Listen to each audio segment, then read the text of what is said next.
Beautiful. We are live. Thank you, everyone who is joining us today.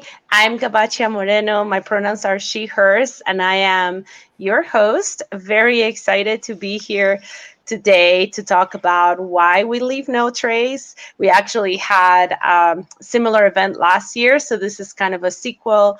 And this year we've partnered with Women Who Hike, and we have Nicole Brown, who's the founder of Women Who Hike, and Linda Mohammed, who is one of the ambassadors for Women Who Hike, joining us to have this very important conversation. Now, if this is your first time on Desert Live, this is a virtual series of events, panels, and workshops that are curated to entertain and inform our outdoor community, specifically in relation to Joshua Tree National Park, but also in general to our public lands. So we like to empower each other through genuine connections with the culture, beauty, and issues of the outdoors. Before we continue officially, I do want us to take a moment to respectfully acknowledge the indigenous peoples who have stewarded the lands that we're on for time immemorial. So for Joshua Tree National Park, I would like to acknowledge the Mojave, the Cahuilla, the Serrano, and the Chemehuevi peoples. And for Santa Fe, New Mexico, where I'm tuning in from, I would like to acknowledge the Jicarilla, Apache, and the Pueblo peoples. I also invite you all to learn more about the first peoples who have stewarded the land that you live on. And a great place to start is nativeland.ca. I'll post a link in the chat so you can all get curious and start on your journey of learning more about the indigenous peoples of where you live. I also want to extend a thank you to the Desert Institute. This event wouldn't be possible without their support. And for those of you who are new to the Desert Institute, they are the branch of the Joshua Tree National Park Association that's dedicated to bringing educational, cultural, and artistic programs to the field within Joshua Tree National Park and its surrounding areas. And of course, after COVID, we're also doing virtual events, which now we're all around the world, which has been really, really fun. Now, before we get to the real fun part, I we do have some housekeeping stuff that we always like to bring up. So, first of all, we love everyone using the chat. We do ask that you are nice to each other. Questions will be asked throughout, can be answered throughout this conversation. So please feel free to use the Ask a Question button. That helps us with just keeping tabs on all the questions that have been asked, but you're also free to use the chat if that's most easily available to you. In case we get disconnected, please wait a little bit and refresh your browsers, and we'll be doing all the troubleshooting that we can on our end. If you experience an issue, I do suggest that you click on the help button at the top of the chat. And then if that doesn't help you fix what you're experiencing, just drop a comment in the chat and other people can chime in and say whether they're experiencing the same. And if we see that that's maybe a global issue, we'll then like try to stop and maybe everyone refresh our browsers and continue. You know, it's technology. We by now we're all used to this, right? Sometimes it works, sometimes it doesn't work so well. um, Lastly, a replay of the event will be available to everyone who registered, and it's also going to be available to anyone who didn't register in advance. So you can always send the link to this event to your friends, and they can watch it after the fact too. Okay, without much further ado, I want to get us started with just opening the stage to both Nicole and Linda. So why don't we start with each of you presenting, like, just introduce yourself, like tell us where you're from, why do you love the outdoors, and maybe what's your involvement with Women Who Hike or that how that came about. So Linda, why don't we start with you? All right. All right. Hi, everyone. My name is Linda Mohammed. I am currently in Bakersfield, California. So it is the indigenous land of Chumash and Yokuts. Originally, I'm from Malaysia. It's a country in Southeast Asia. I came to America back in 2003 for college. So I'm an engineer by trade, but I love rocks and geology. So naturally, I love hiking in national parks, looking at rocks. And Joshua Tree is actually one of my most visited national park out of all that I have visited. And yeah, no, totally. This is like such an awesome opportunity to support the park that I love. I started with Women Who Hike 2, 3 years ago. Nicole and I met on Instagram, like I guess most of people friends these days, meeting on Instagram. So I'm one of her ambassador for Women Who Hike here in California. Um, I love national parks. I think I've said that a couple of times already. I You can keep visited. saying it. Full Yes. permission. And I didn't start hiking and going to national parks a lot up until 2016 when I was looking for something to do outside and not, being in the gym, and totally Yeah. fell in love. It's not just a physical connection, it's emotional, spiritual, and yeah, that's why it's in my national park bucket list to visit all the big parks. So I've seen all 63 of them as of June Wow. this year. Yeah. So that sums up about me. So passing on to Nicole. Yes, thank you. Nicole, if you can tell us more about Women Who Hike, that would be great too. Yeah, hi everybody. Thanks for tuning in. I'm so happy to have Linda with us, and obviously so grateful to have Gabashia hosting. We've had so much back and forth over the past year. But my name is Nicole. I'm the founder of Women Who Hike. I am from Oregon. I actually just moved back here after like 19 years. This is the ancestral homelands of the Mohawk and Kalapuya people. But before I moved back here recently, I lived in California, also Colorado for a short time. So I'm very familiar with Joshua Tree. I've spent a lot of time there doing day hikes and backpacking trips and car camping. And I just especially think that the desert is really special in its resiliency, and sort of symbolic of, you know, um, how sorry, um it's there's something about the desert. I think Joshua Tree in particular that is very representative of the human spirit. Yeah. And also, you know, we have so much in our national parks, but Joshua Tree obviously brings in a lot of people. A lot of people have gotten to see it. And I think that it's a great example of how people can fall in love with the place and also become good stewards of it.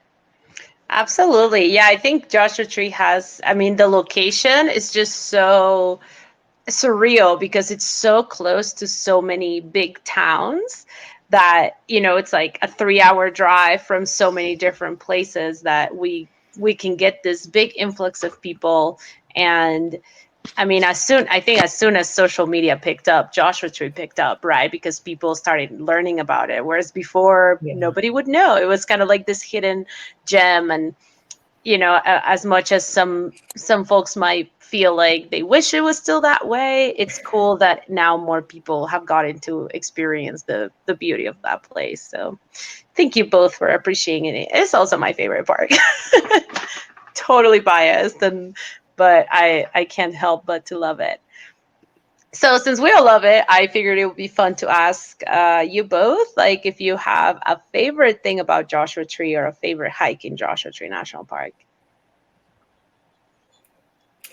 For me, okay, so I visited Joshua Tree, I think 13 times now. Yes, I keep count. Wow. Which is so funny because there's 7 national parks in California within 4 hours drive from where I'm at, and Joshua Tree is not the closest one. Yet I keep going. But personally, for me, I love the backcountry. It Mm, was the first place that I did backcountry hiking and camping back in December 2016. Never done it before, don't know what to expect. And it was a preparation for a John Muir Trail trip, um, wow. which is funny because like the elevation is totally different thing, but it was so magical. Waking up in the backcountry, yes, it's busier now, but if you hit the trail, the California hiking and riding Mm-hmm. trail, and you could camp back there, which I love. And late last year, no, 2019, right before the pandemic, I got to take my friend, which is another woman who hike ambassador, Brandy, with her daughter to do backcountry hiking for their first time.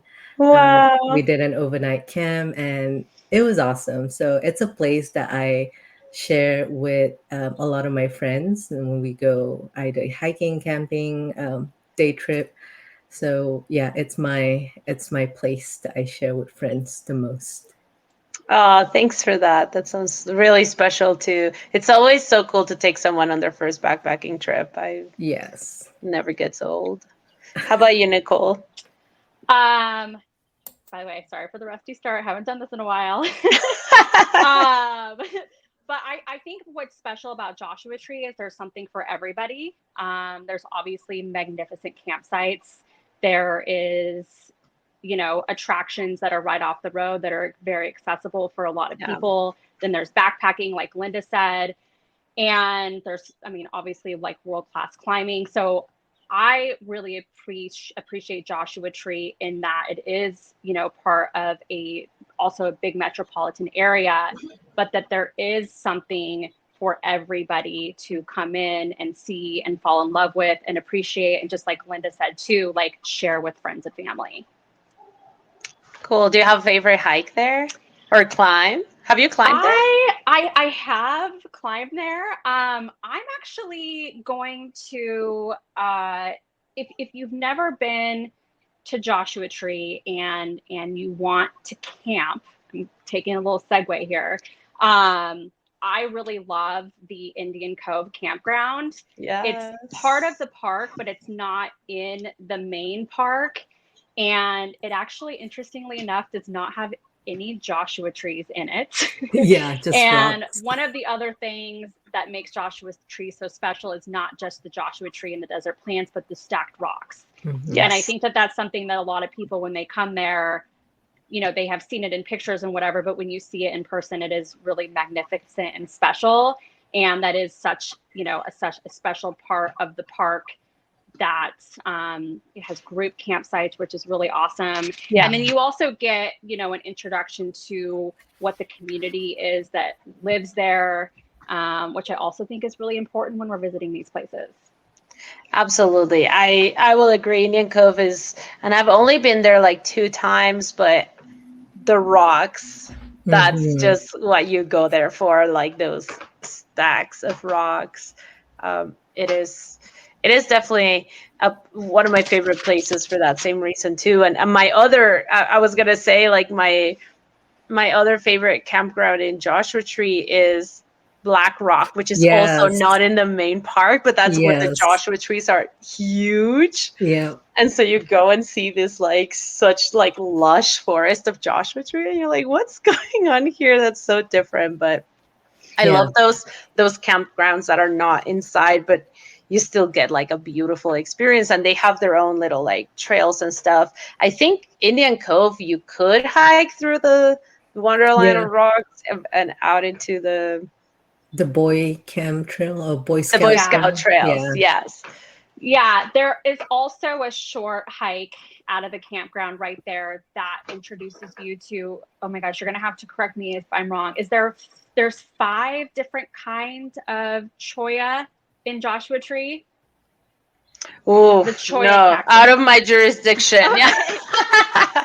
I know Yeah. there's teddy bear choya, and then know there's pencil choya, and that's the end of my knowledge of choyas in Joshua Tree. I think that there's like somewhere between 3 and 5. Cool, cool, But cool, it does cool. take you on a hike where it has like all 3, and the hike is very accessible, and each one has like a little placard. It tells you like how old the plant is and how it like regenerates itself, and it's the nerd in me is like, yeah. Yeah, so yeah, okay, that makes sense. They're Yeah. probably all like really close to each other, but have those things that make them different species, which that's so cool. I love interpretive trails, so Yes. Yeah. Yeah. that's one of my favorite things too. to go. Every time I go to a park, I'm like, I need to do an interpretive trail so I know like what's the wildlife, what's the like flora like. Um, cool. So with that, thanks for sharing all that. I'm curious to hear what how did you learn about leave no trace? Is that to me? Whomever wants to You can go go at it first. first. Yeah. Gosh, it's sort of, I mean, I can't honestly like pick up where or when exactly, because it's become such an important part of our repertoire at Women Who Hike when we do group hikes, and also just messaging over social media. But we became a community partner, think I think this is our 5th year with them. Obviously, I think a lot of us probably first became introduced to Leave No Trace, seeing the emblem at the trailheads, at all kinds of different jurisdictions and public lands, whether it be city, county, federal, so like Park Service, National Forest. And, we just have done a lot of work with them over the last 5 years, all kinds of different events. I am very happy that they are digging into their messaging and their outreach in terms of, how can we make this better and more accessible is Mm-hmm. very important, because that makes it so that we're able to like absorb and learn and spread the message of Leave No Trace that much better. Absolutely. Do you remember like anything at all like before you knew about Leave No Trace, or like how you approached the outdoors before learning about that? I mean, obviously, I think first and foremost is like take nothing, leave nothing, like picking up trash. I think as a kid in any public lands, I, grew up really close to BLM land and forestry land. So I think that was my first introduction into, what being a steward was. But obviously, the principles are so much further reaching than what I remember as as a kid. Right, for sure. Yeah, I'm just always curious to feel like, what did you do before you knew that this was a thing? Linda, how about you? How did you get introduced to Leave No Trace? I first heard about it when I went to an event at the Red Rock National Recreation Area. It was the Red Rock Rendezvous climbing event back in 2017, and Leave No Trace trainer, like they had their Subaru out there. They had a table booth at the Mm-hmm. event. And yeah, that was the first time that I heard about it. But before that, since I spent 2016 in a dozens of national parks, I learned the rule that you shouldn't take any natural resources, which is a good to know because, as somebody who loves rocks, like I won't want to try and collect every little thing I find. But on the, like the trash side and whatnot, that's just something I would say, I guess, common sense. And also, like growing up in Malaysia, we're very big on discipline and rules. And I'm also Enneagram 1, so always follow the rules and do the right thing. So it wasn't a tough thing to do at all. Even when you see those cool rocks? Oh my No, gosh, trust I'm me. not kidding. I'm the same way. I'm always like, let me just hold you for a second, put you back down where I found you. Yeah, especially in some of the parks that's considered, I guess, more sacred than the others. Is if you go to Hawaii, and the stories if you take something and how Pele would be really mad and haunt you and stuff like that. So it's not worth it. It's not worth it. You gotta know, yeah, plan ahead and prepare. That's part of that, right? Like you need Yeah. to know the rules of where you're going, and approach with respect. I just dropped in the chat for anyone who's watching more info about the 7 principles of Leave No Trace. And I guess we should have started there, like just talking a little bit about what this is, because Leave No Trace is this culture of minimizing our impacts outdoors, and I think we use them because these principles help guide our behaviors when we're out there to make sure that we are enjoying it, but also that everyone else around us can enjoy it, right? Today, when we're there, and in the future, when we're not there anymore. So it's really just this beautiful framework that I always say for the trail or even off the trail. If you follow these principles, you are going to have a better time, and you're going to be just a good guest wherever you go. And with that said, I would like to hear from you. How do you use Leave No Trace for yourself on and or off the trail? I'll let Nicole go first. I first want to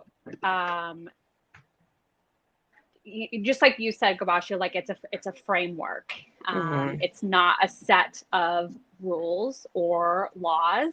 It is a set of guidelines to guide our behavior when we're outdoors. And I think it greatly depends on, where you are. I think that another awesome thing that I know about Leave No Trace, having taken their education, is that there are actually separate and like more in-depth rules, like for the desert, for example, Right. or like for the forest. Things that we wouldn't think about, like when you go and you hike across Red Rock, for example, and like you still have the metal tips on your hiking poles. That's something that honestly I didn't think about until I was hiking Slick Rock. And I'm just one of those people who has I don't really take that great of care of my gear. But yeah, I think it greatly depends on where you are. Obviously, I think we're talking, mostly about hiking. I think a big one is, and something that we've definitely seen at group hikes, is like that, pull to like want to get off the trail and like take that certain picture, like get closer to that certain feature that, it's kind of just like once you learn Leave No Trace, I think it just kind of becomes like an innate sense of principles that does like guide your behavior. It's like you're checking in with yourself and being like, hey, like, should I or should I not go off the beaten path right there? And, like I said, we've seen it on group events as well. And obviously, too, it greatly depends. Like, are you backpacking? Are you hiking? Are you with a group? Like, are you camping? Right. But, the 7 principles all on their own, obviously each have like a more in-depth explanation of them. But like first and foremost, like the 7 principles are spelled out to make it so that they're guidelines to guide your behavior wherever you are and who you're with and what you're doing. Thanks for sharing that. Linda, how do you use Leave No Trace? So, to be completely honest, I did have to look it up because it's something that I've heard of, and I know naturally I don't go out there to seek out and leave trace. But to be like technical, so I looked at it. So I would say most of it comes pretty natural to me, especially when I first started doing a lot of this hiking, camping activities back in 2016.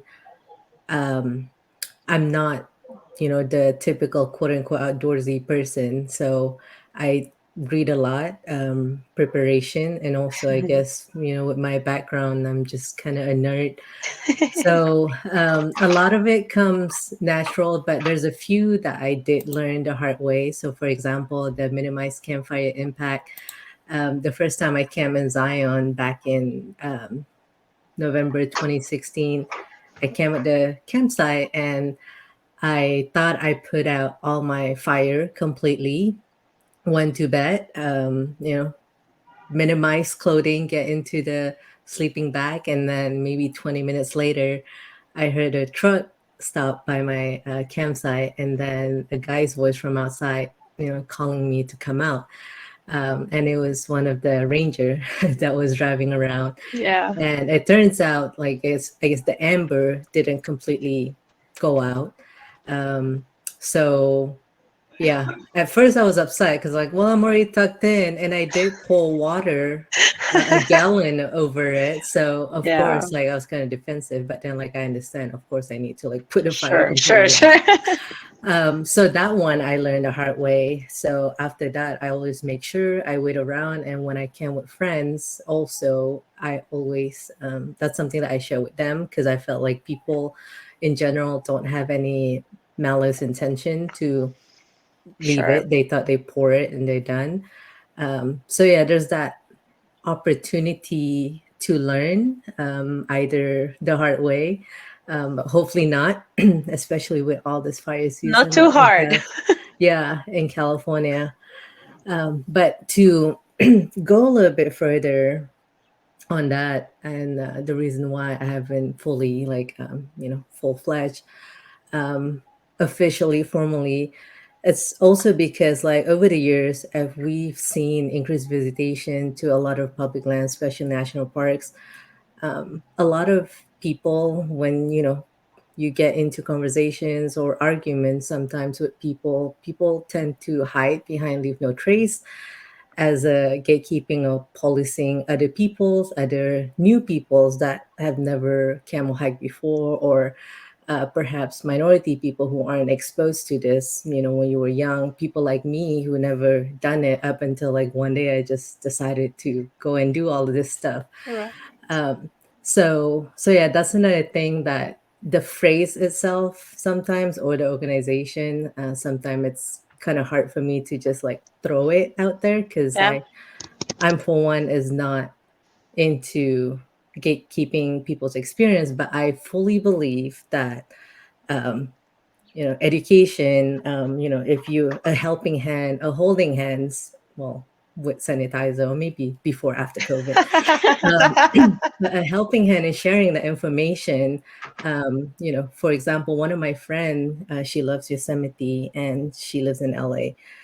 She took one of her friend from LA who's never been to national park before, and she took the friend there and explained a lot of things about the park and how you should respect it. If you do this, if you go hike, you do not go off the trail. Like, somebody that you know in person, if you're gonna bring somebody out, you could tell them. So I think there's a lot more impact in sharing the knowledge instead of always using it as a shield when you get into conversation argument, especially online. It's yeah, it's too much. So yeah, that's where I see leave no trace principles and how I guess I'm using it on and off the trail. Yeah, and I think you brought up a really good point because as people who are passionate about the land, it's very easy to get really upset when you see someone that's doing something that goes against what you would do or Yeah. against how you would take care of a trail or a park. And but I think you touch on a point that's really good, which is like you get to share this with your friends. Mhm. And that, like having that relationship with folks where you get to share this knowledge, I think it's super valuable and super effective compared to, like you said, going into like an online argument where, maybe you saw, I think a couple of years ago during the California super bloom, this was actually like happening all Yes. the time. And I was, and I was definitely part of that where like I just couldn't handle it, right? Like the amount of Hmm. pictures of people just like trampling the Yeah. flowers. And I saw a lot of leave no trace shields come out Hmm. in that way, like telling people it's like, this is not leave no trace. Like leave no trace is this like I don't know, governing body of police, which is not. And so I appreciate you bringing that point where like it's effective when we're sharing it with our friends, we're sharing it with people that we're in a relationship with. Yeah, and I totally get it. Like when you talk about passion, I for one, like I'm a volunteer at Red Rock Canyon. I volunteer at China Island Park Foundation. I volunteer at John Muir National Historic Site. So, Well, and again, back to the Anagram one, like follow the rules. Like I've yelled at people when they are actually in harm's way, like at sure. Yellowstone Boardwalk, or, I've yelled at people for their safety. But if it's, and for example, at Red Rock Canyon, one time there was a family, a lady with her 5 kids that went off the boardwalk into the meadow, and she was standing literally at the sign that says, please do not go off the boardwalk. Like literally. So as a volunteer there, I'm like, oh my gosh, like, all the smoke comes out. But I went by and all I did was just I pointed out the sign right by her feet. I said, excuse me, ma'am.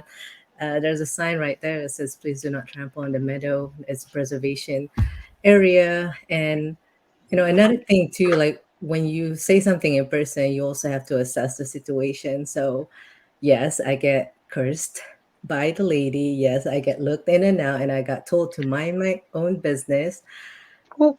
But for me, I know, I didn't do it in an intrusive way, like, oh my God, what did you do? Like the way people would be screaming on Instagram comments and whatnot. So yeah, there's a way, that I see it as an opportunity. And if, she got defensive, of course, sometimes people get defensive, but I hope that's something that she will think twice about next time.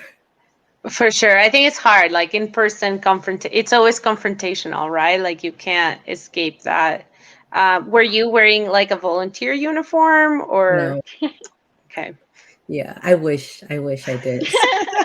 Just trying to see if I would get a different reaction. Like, I wasn't there to humiliate. It was a Right. private moment. It was just the two of us on the boardwalk. That, yes, that happened. Nicole, have you had any like moments similar to that? I have not. Linda and I spoke a little bit earlier too, and I personally get very heated and super annoyed when I see people weaponizing leave no trace principles, especially when I know that they have not had any formal leave no trace education. I have been through a trainer course. I've been through a master educator course, which we'll get into that in a little bit. Mm-hmm. And when I see that the principles are being weaponized, or people are using it from like a position of power just to yield power, like that's Mm-hmm. never going to work. That's never going to change somebody's behavior, which is ultimately what I think that they're trying to do. But like that's not going to work. For me, I honestly have never really had to dig into the toolbox since having this education. And what I would rather do is like go over, like learn about that person, like where are they from? Are they there with family? Like what have they done since they've been there? And I think that when you get on like a level playing field with people, and then if you then feel the need to be like, oh well, like, hey, just so you know, like, you're camped too close to the water, da da da da da. For me, like, I especially when I'm traveling to places, when I'm somewhere that like, and I mean, let's be real, like none of these places are really home to any of us. Right. They don't belong to us. We're not the first inhabitants. Um, so I specifically also always kind of pull myself back, when I'm visiting a place where, okay, well, that's like conducive to this environment, or like, you know, if it's egregious, like Linda was just talking about, like that's completely different. There's so much gray area in the principles, and there's also so much gray area within the jurisdictions, because the Forest Service does stuff differently, the Bureau of Management Yes. does stuff differently, city does stuff differently, county does stuff differently. So we can't expect, even for people who like consider themselves to be experts, which by the way a lot of times they're not, to like have the full rule book of every place that they're going in and visiting. And honestly, when I've seen leave no trace principles weaponized by somebody, the person who's having the least amount of fun experiencing that place is actually them. Yeah. I actually really enjoy seeing other people experience places in a different way than I do. And that's what like draws me in to people. It's not because they're doing something wrong, it's because they're doing something different. And because of that, and because of how I think I've approached a few different situations, I'm not coming over there to educate that person. Like, I'm coming over there to actually learn about that person.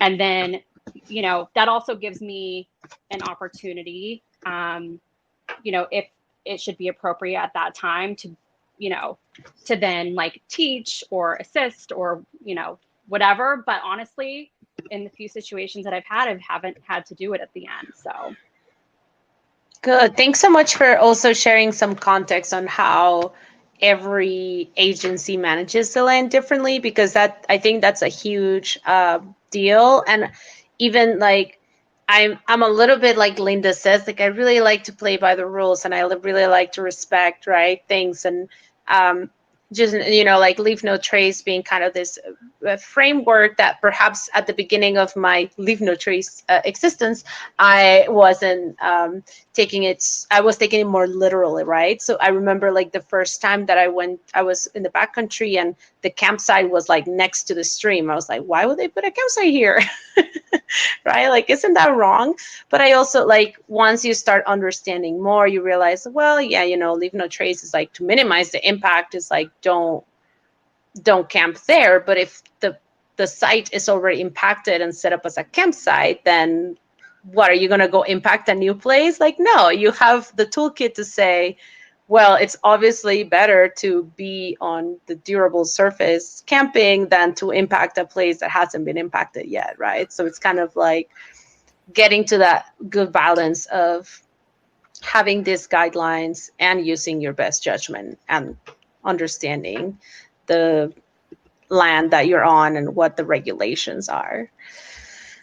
Um, okay, so and then I really like that Linda also brought up that it's like you had to look up what leave no trace was. Like, what is it really, right? Like, there's 7 principles. Like, that's a lot of information. Like, Mhm. how, like, do I need to know them by heart, right? Like, do I need to be able to like recite them on call or on command?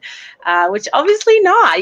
Like every time I'm talking about them, I still have to like think about like, am I missing one? Did I say one more? Did I say one less? So I actually love that this past year they released the leave no trace basics, which is like 4 quick principles that folks can get introduced to, just to um, have more have less impact as they start adventuring. I think that was a really good move on behalf of the Leave No Trace Center, which is the organization that keeps kind of the Leave No Trace education going and continuously improving that. So I'm wondering if you both have any ideas on how to more effectively share um, our outdoor ethics with others. So personally, for me, since I use Instagram to share my trips to the parks, a lot of time I would try to set a good example through photo, or would add um, notes on things that you should or shouldn't be doing, but not in a policing way, just in a friendly reminder way. For example, my favorite national park is the Petrified Forest National Park in Arizona, and they have a backcountry section where basically if you go, no one's there, no one's there to make sure you didn't take anything, any rocks and Hmm. It's completely something that, ethical for you to do and not do. So those are the things that I feel like, sometimes people might not necessarily think about it, but if I set an example, um, and mention those things, that's something that they could know, because not all of them are national park geeks like me who always know what to do, what not to do. Some of them just want to see a cool place. It is right around, along I-40s. But I want to share one situation where it was an opportunity to educate others. So, from my last trip to Joshua Tree, the backcountry hiking, there was a picture that I took that was off the trail. And again, all the shills came out like, oh, you shouldn't be walking off the trail, blah, blah, blah. um, which I guess in regular context, yes, that's true. But if you do read the Joshua Tree backcountry guidelines, there's parameters that you are allowed to operate, as long as you don't do this and that, and watch for the crypto soil and not step on those. So instead of being defensive, which I felt like naturally we would get defensive, especially if you're not doing something wrong. But instead of being Mhm. defensive, I took the opportunity to list out the couple of things that you can do in the backcountry, and including walking off trail when you're trying to set cam and or use the bathroom and stuff like that. So I think there needs to be a lot more productive, open, friendly conversation around it, rather than what was mentioned before, using it to stand behind this line and say what you're doing is wrong. Because then, yeah, the information doesn't get passed on effectively.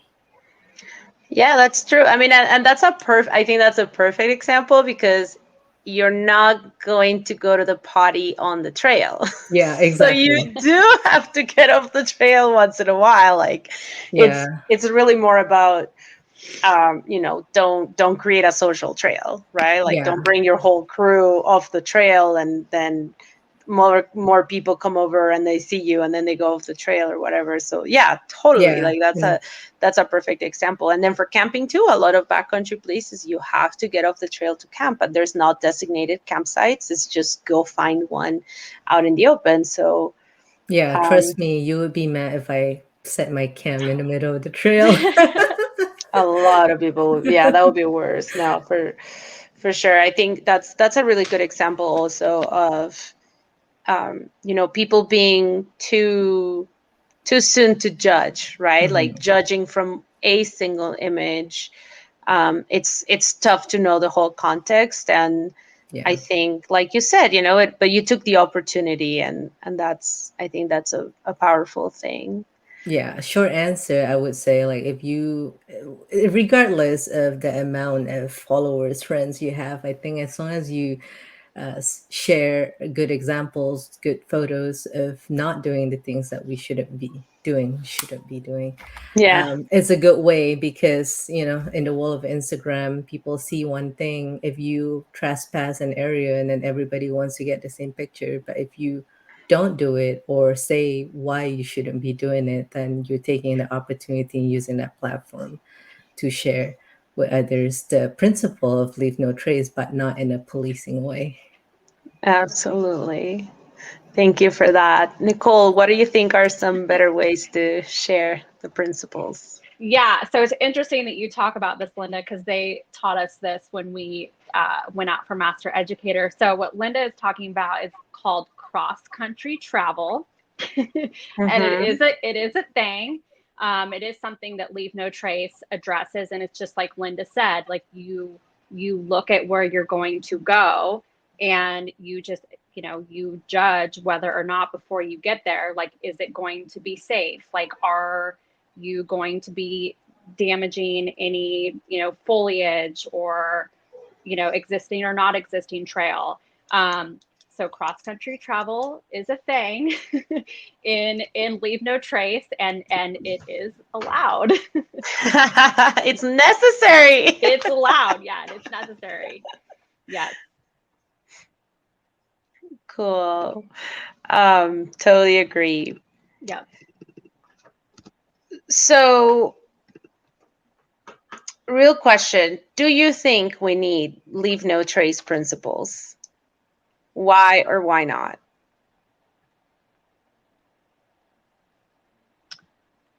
I think that we do. I think that, I think that Leave No Trace definitely gets a bad rap because it is misused.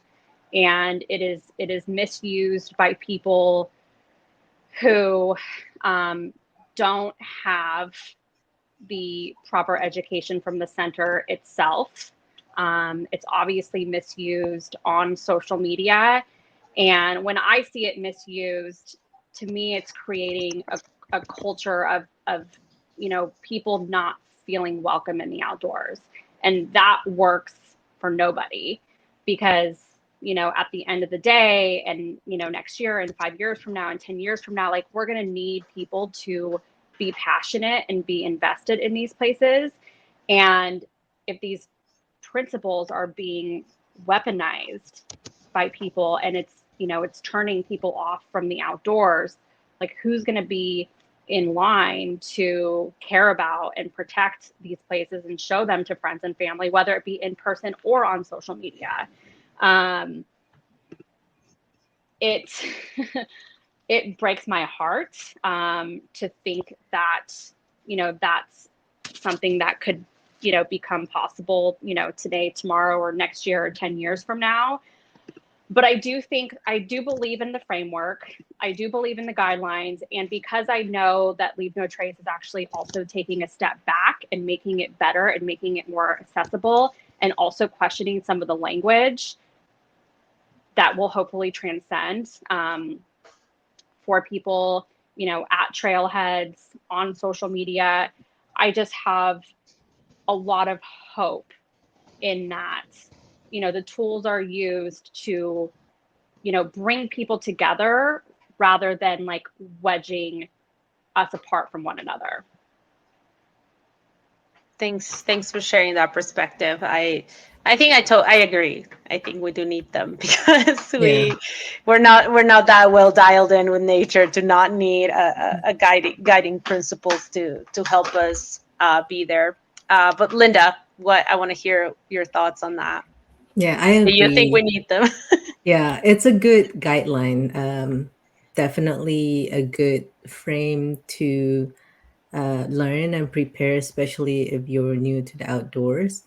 And as Nicole already mentioned, if we use more of that inviting, friendly way of sharing the information, I think it is definitely a good foundation. What I would see, I guess, opportunity going back to your last question, um, possibly two things. Like I know with national park in particular, or National Park Service parks, with their junior ranger program, if Mhm. Leave No Trace could be a part of that too, so that they could learn from a young age of the proper way to experience and advocate for the land. Because it's a tough balance, personally for me, because I started in 2016 when hiking and visiting national park was just in a way kind of up and coming. Yeah. Um, so I got to experience a lot of the sparks, before and after. Before it got loved to death, and Mhm. after.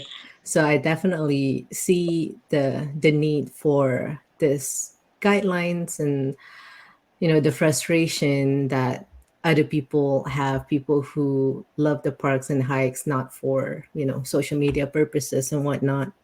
So um, I guess another way to get those principles, guidelines, idea out is, I don't know, possible collaboration with indigenous folks. Because, like, personally, I have more respect of the indigenous people and their way of life and guiding and managing the land because they Yeah. are native to it. So instead of coming from, like a colonizer or policing figure of authority, if it does comes more from the voices of indigenous people, then it could connect more to others, possibly. Oh yeah, that's Mhm. thank you. Thank you for that. I think I definitely agree with you. Um, I also would be curious to see how indigenous peoples would approach that kind of message out to everyone Yeah. else because A, they were living in balance on this land for so long and we just, well, yeah, we came, took over in many ways, and it, it it definitely begs a lot of questions of reconfiguring how we interact with nature, right? Like Hmm. what is the relationship that we build where we're out there, because for them it was a way of life. Like it was how they had food, it was how it was how they had a home, whether temporary or permanent or seasonal. So it's really interesting to see how we interact in relation to how this land was cared for Yeah. Yeah. before colonization. So And that's also, I think us, people who frequent the public lands a lot, and if we're genuinely invested and in love with this place, I think we are responsible as well to change that narrative and mindset, because a lot of people would go outdoor on weekends and be like, well, this is my playground. I'm going to climb everything and step on everything and whatnot. But it shouldn't. Like, if you have more respect of the land, if you really love and care and you want your offspring to enjoy it too, um, then you would have to shift that mindset that, the land is not for us to just enjoy irresponsibly and not worry about having to take care of it, um, or trying to leave all the traces for others to pick up. totally, geez, I always say that we need to act like the millionth person that we are, right? Like we're not the only person that's gonna go jump and take and do. Like we're just one in many millions that are gonna go through that trail, that are gonna go through those gates into that park. And if we can act accordingly, then I doubt we'll be like taking anything or destroying anything, right? Because you just understand that this world is not just for you as an Hmm. individual, it's really for us as a collective, and we share these Hmm. lands. Um, Woof. Okay, so I see we're like almost at time, but this has been such a great conversation, and I definitely want to ask you both before we go, why do you leave no trace?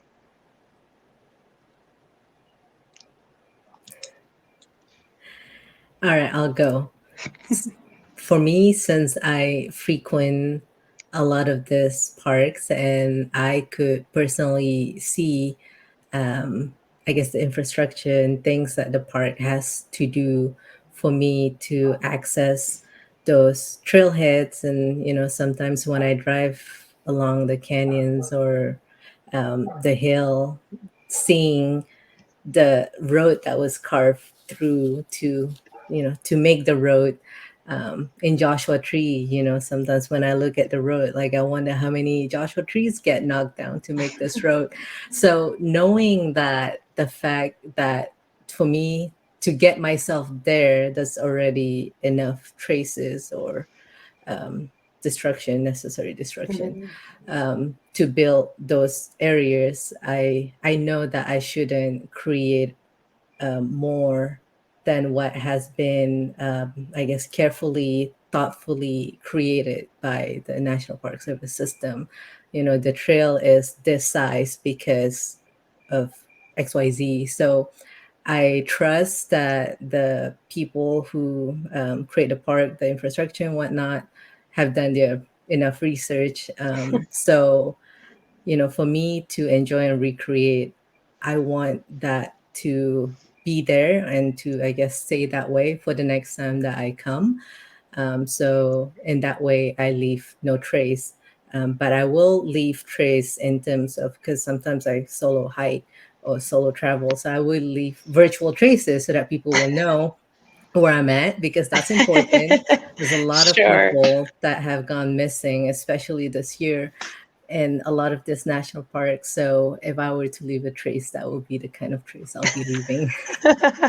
I love that. How do you leave that trace? Are you like sending Garmin updates to your people, or how do Yeah, you do the that? G Yeah, spot.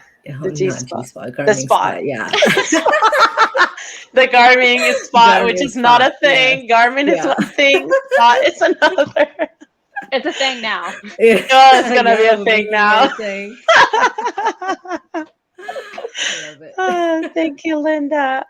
Nicole, why do you leave no trace? I actually want to tack on to what Linda just said about the virtual trace. Sure. Some of the places that I have, fallen in love with, and, went to events and organized events and, did fundraisers for, sent money for, places that we've featured on Women Who Hike that people have never been to, that like fall in love with just a picture.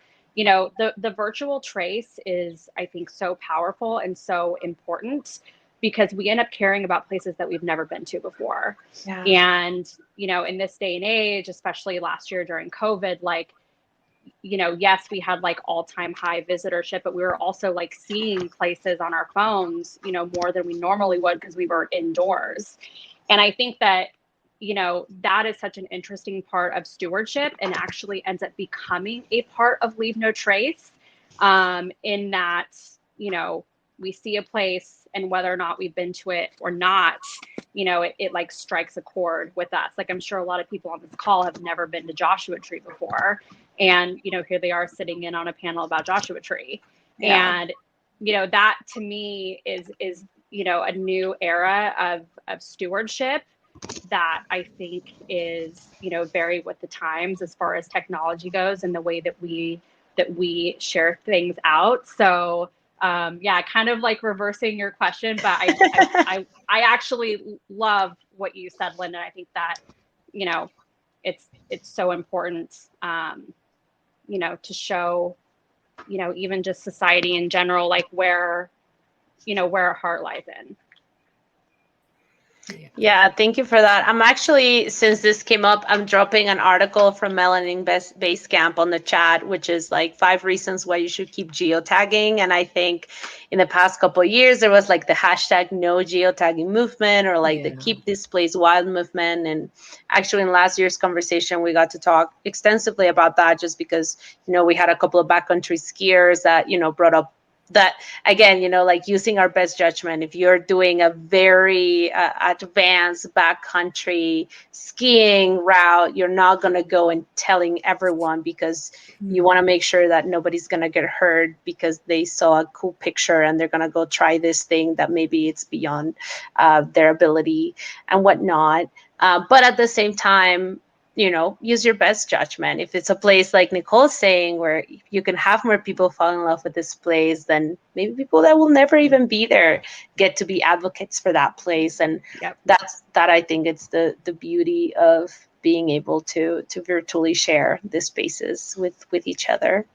Yeah, absolutely. Because when it comes to the ballot, sometimes you do have to protect some of these places. And if you care and love for it, then the tendency of you wanting to protect it when you could actually take actions, those are important. Can I give like 100%. a nerd example Yes, of this? please. Okay. So one of my favorite things that I've seen happen over the years is the Bears Ears Education Center, that was 100% funded by people who sent in money. So it is not a government run visitor center. And they work closely with the indigenous communities, with the 5 tribes of the, I'm going to say it wrong, Dinya Bikea. But that is an amazing success story that I would be so interested to know, like the percentage of people who fundraised and sent in money for this visitor center that like now exists for people to visit, even if they don't go like deep into Bears Ears. They can learn about it from coming there. And I mean, I'm going to venture to guess that I'd say probably 80% of the people who probably sent in money have never even been to Bears Ears. And so like there's a success story of like a place that was shared on social media that everybody drew their attention to, all came together. Yeah, sorry. This is the nerd in me. No, I love that, and I'm glad you bring that up because I'm one of those people. Mm-hmm. I've never been to Bears Ears. I don't know anyone from there. I now work in an organization that was helping that movement when when it was happening a couple of years, and it's still happening, by the way. Yep. Everyone go advocate. We won all of Bears Ears back as a as a monument. So yeah, it's just that collective effort that just is able to transcend the time and the place, just thanks to social media. I think it's easy to focus on the negative stuff that happens there. And a lot, I hear this from a lot of friends. They're like, "Oh no, I'm gonna get off this. This is not a healthy place, or it's a toxic place." I'm like, "Well, who are you following? Like, what are you doing in there?" Because I'm always like uplifted and empowered by everyone that I follow. So I don't know what are you talking about. And again, it's just that beauty that you just need to find it and just nurture it. So as we wrap up, is there anything else that either of you would like to add? Okay, I have one more.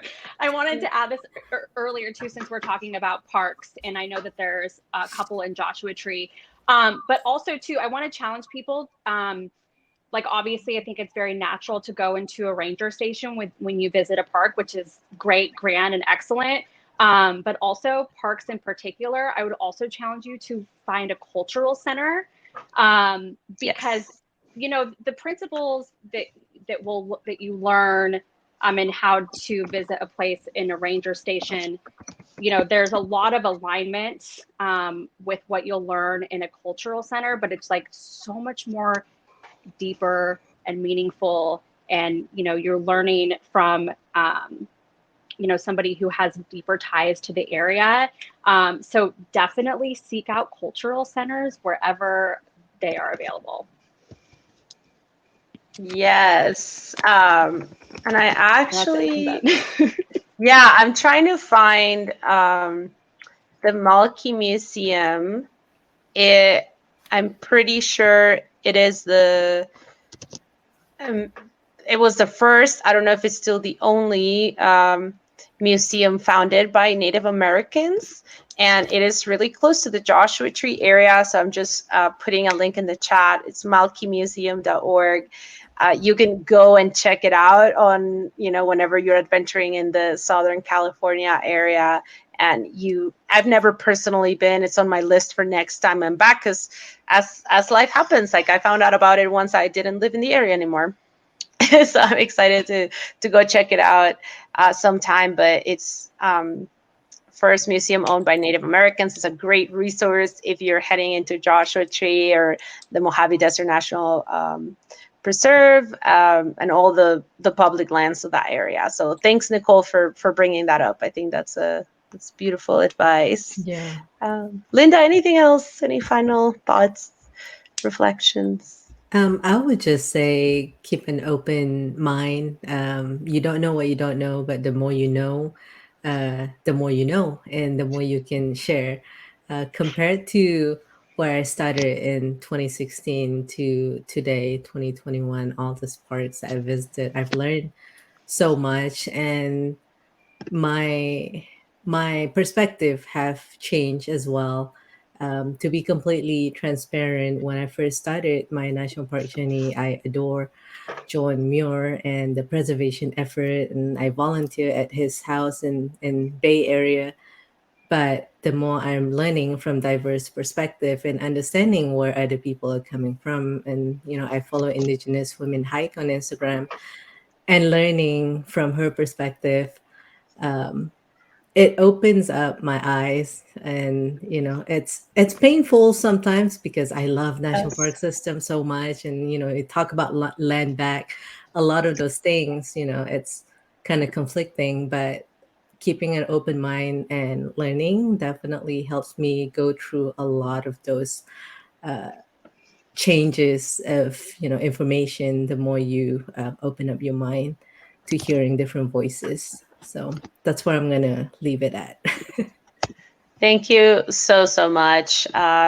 You both, this was wonderful. I feel like I learned a lot and I really appreciate everything you shared. Um, I'm sure it'll be valuable for everyone listening in too. So to wrap up, I'm just gonna drop off a couple of links in the chat, just ways to support, signing up for future events, donating to Joshua Tree National Park Association, which is the nonprofit partner for Joshua Tree National Park. So pretty much anything that you do at the visitor centers in Joshua Tree goes back into the park through the association. Um, I'm also dropping up the Desert Institute Instagram for you to stay in touch there. And then also Women Who Hikes Instagram and Linda's Instagram, which is the Bucket List Traveler. And she has a lot of cool tips about all the national parks that she's been to. I'm so jealous. And then um, how many units have you been to now? The like besides the parks, how many NPS units have you visited?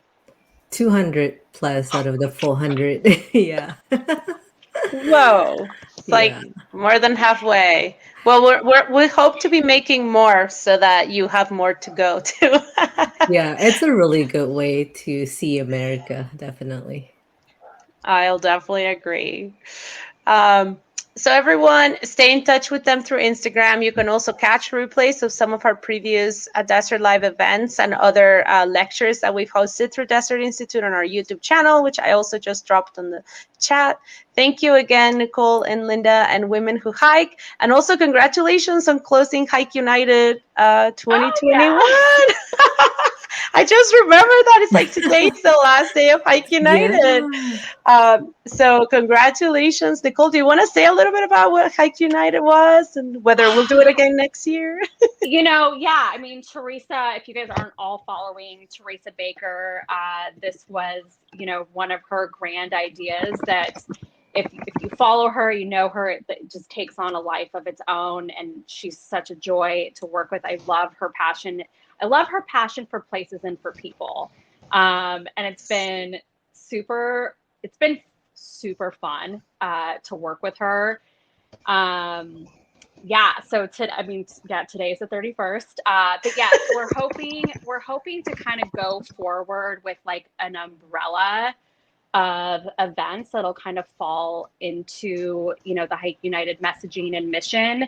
So definitely look out for that. And we're so thankful to all the partners and all the affinity groups and organizations who join in. You hosted a hike. It was so awesome to see like so much presence from New Mexico on Hike United. So Yeah, we just love the idea of like let's we needed that too. Like at this point we weren't sure like can we organize a hike, and yes we could. So thanks for the prompt. I think yeah, many of us just really needed that excuse cool. to get outside in community again. So we'll be on the lookout for Hike United 2022. So stay tuned, everyone. Okay, now for real, final thanks Okay. to y'all. This was so cool. The replay will be available. Anyone can sign up at any time. Thank you, everyone who signed up, and we'll see you again soon. Bye bye. Bye.